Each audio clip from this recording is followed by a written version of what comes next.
Tukipingana na sheria ya Mungu, tayari tunasababisha laana ingie kwenye familia zetu, tunasababisha laana ingie kwa watoto wetu, tunasababisha laana ingie kwa mifugo, tunasababisha laana ingie kwa mashamba, kwa sababu tumeshindwa kuishika sheria ya Bwana.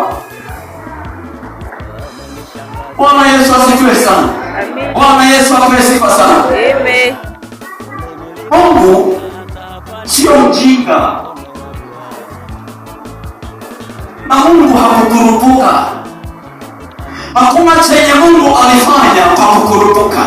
Kila alichokifanya Mungu na kila alichokitamka Mungu alikithibitisha. Jina la Bwana libarikiwe sana.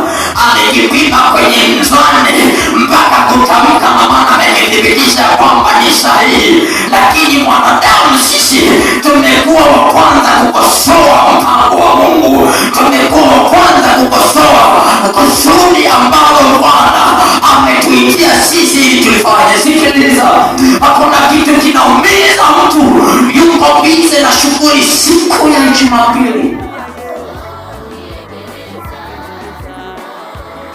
Ndugu zangu,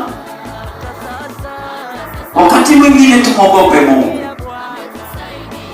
Jina la Bwana libarikiwe sana. Tumwogope Mungu na tumheshimu Mungu. Watu wengi imani yao wameiweka kwenye maendeleo, kwenye mafanikio. Wamesahau ya kwamba Mungu ndiye awezaye kuwatendea yale wanayo.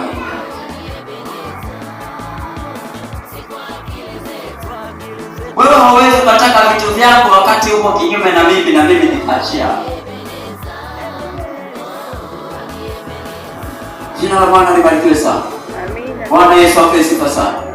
Lakini sasa hivi pia tumehamishwa, hatuko kule tulipokuwa.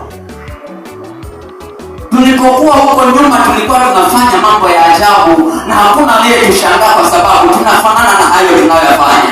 Lakini tangu tulipotolewa kule tukaingia zizini mwake, lazima watu wategemee kuona badiliko kwenye maisha yetu. Aidha waidi watakaposhindwa kuona badiliko kwenye maisha yako, bado utaendelea kuipa upagani kama upagani wengine.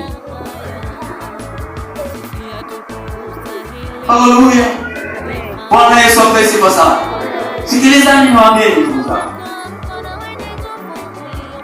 Shetani ni mjanja. Halafu shetani naye ana baraka zake.